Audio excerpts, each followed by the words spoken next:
Lost, though, 112-98. After the game, LeBron was asked how many more years he has left. Take a listen. I don't have a number. I know as long as my mind stays in it, I can play at this level for a minute. I'm a winner, and I want to win. And I want to win and give myself a chance to win and still compete for championships. And I know it takes steps to get there, but once you get there and you know how to get there, playing basketball at this level just to be playing basketball is not in my DNA. There's a lot there, huh? Shannon, do you like or do you have a problem with what LeBron said? I don't have a problem with it. Actually, I like what he said. Because he said, Skip, look at the level that I'm playing at. And it's all for naught. I'm going to average 27, 28 points a game, 8 rebounds, 7 assists, and guess what? I'm going to be home again. Probably missed the playoffs for the 3rd time in 5 years since I've come to L.A. That's not what it's about. He says once you reach a level, a certain level, and the greats reach that level, Skip, it's not just good enough to play well because it's almost like they're playing meaningless basketball. Okay, I did this, but what is it for? I played this way. I invest what I invest. I'm away from my family, both mentally and physically. And then what is it for? What am I doing this for? And he says it's mine, and that's a big thing. Skip, my mind wouldn't let me do the meetings anymore. My body was still fresh. I could still lift comfortable. I couldn't train with the intensity for as long as I once could, but my body was still good. It just, those meetings beat me down, Skip. That's basically what he's saying. If my mind is still there, my body will get there. Because you'll prepare. Yep.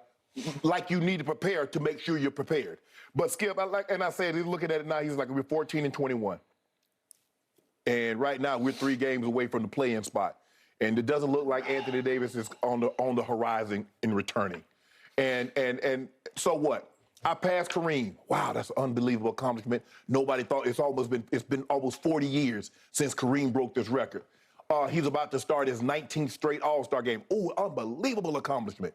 He'll tie Kareem for the most All-Star games, and he's already #1 for the most All-Star starts. Wow, unbelievable. But that's not what LeBron is playing for currently. All those kudos, when you look back at Skip, and that's going to be like, ooh, man, you see that? He went to this many All-Star games straight. He started this many, all-time leading points leader. Yeah, but he missed the playoffs 3 of 5 years. He missed the playoffs 4 or 6. He missed the playoffs 5 or 7. That's not how he wants to be remembered, especially playing at the level in which he's played at. Skip, we give Jordan a break because Jordan wasn't the same guy. And, he averaged 20 points both seasons, 25 and 5, I think. No, it was 20 and 6 both years. 26 rebounds. Yeah, 20 points, 6 rebounds, 6 assists. Yes. Which is good. But Skip, look at this man. This man is averaging 28, 8, and 6. And what is it going for? Last year he averaged 38 and 5, 38 and 6. And it did what? And so he's like basically telling y'all, Rob, see, man. 38 rebounds. Not 38 points. Okay. 38 and 6. Yes. Which means like you said. All right. And Skip, that's basically saying, Rob, what y'all gonna do about this? But LeBron might have to take his show on the road. He might have to move on down the road. He might. In order to get to what he wants, and that's to play meaningful play at this level, and then get an opportunity to play meaningful basketball down the stretch and in the postseason. Okay. I hear everything you just said. I'm a little worn out of beating up on LeBron, and I don't really want to do it right now. But you have a phrase that you use back across the table to me all the time. You say, that is so unbecoming of you. For me, this is unbecoming of LeBron. I just didn't want to hear it now. I don't think his teammates want to hear this now. So when would you prefer him make this statement? He's better than this. I get it. He wants to win. He's ashamed of being in the middle of this. But the point is that he had a lot to do with getting in the middle of this. Because the biggest picture is, even though the quote-unquote GOAT needs a scapegoat, and now it feels like he's deflecting blame onto Rob Pelinka. Is that how we're interpreting? I think that's the way most people are interpreting, yeah, right? He put the team together. It's Rob's fault. Okay, I'm going to reiterate. LeBron wanted Anthony Davis, and by God, they went and got him. And I think LeBron and Rich and all of them, and Maverick, they all had a lot to do with the maneuver of getting him out of New Orleans to Los Angeles. And it did benefit because they got a championship out of it. But you knew he stays hurt, and he has pretty much stayed hurt except for that one bubble-licious bubble run where they got a couple of months off to get ready for the bubble run, and they went down and they all stayed healthy. So you got it. Way to go. Bingo. But Anthony has mostly stayed hurt. LeBron has been hurt more than he used to get hurt. And yet both LeBron and AD badly wanted 2 years ago Russell Westbrook going into last season. And by God, they went out and they got him. And it cost them what they had to trade for him. It cost some players, Kuzma and KCP and blah, blah, blah. But and some other things. But the point was that they paid the freight. It was $44 million and $47 million.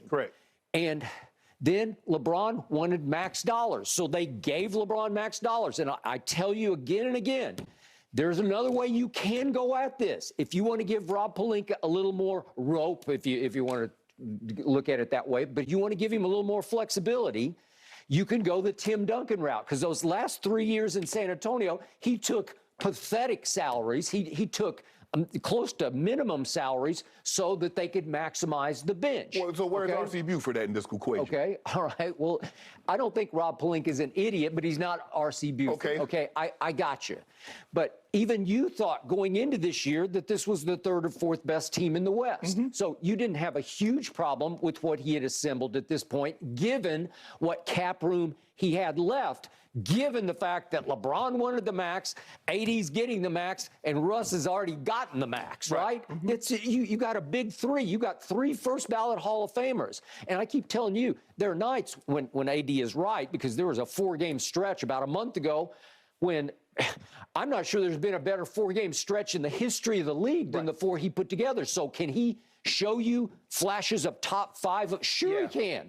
Okay, so you still have that as a potential return. I don't know when he's going to come back. But I think the thing is, Skip, you got 3 first-ballot Hall of Famers, but Tim Duncan, Kevin Garnett, and Karl Malone, they're not a fit.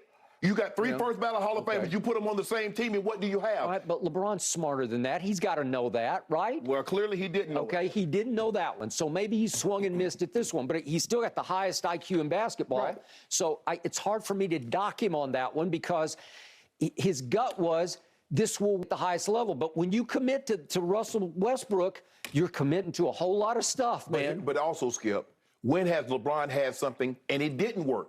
He goes to Miami and they surround, but they were shooters. He goes back to Cleveland, Channing Frye and JR.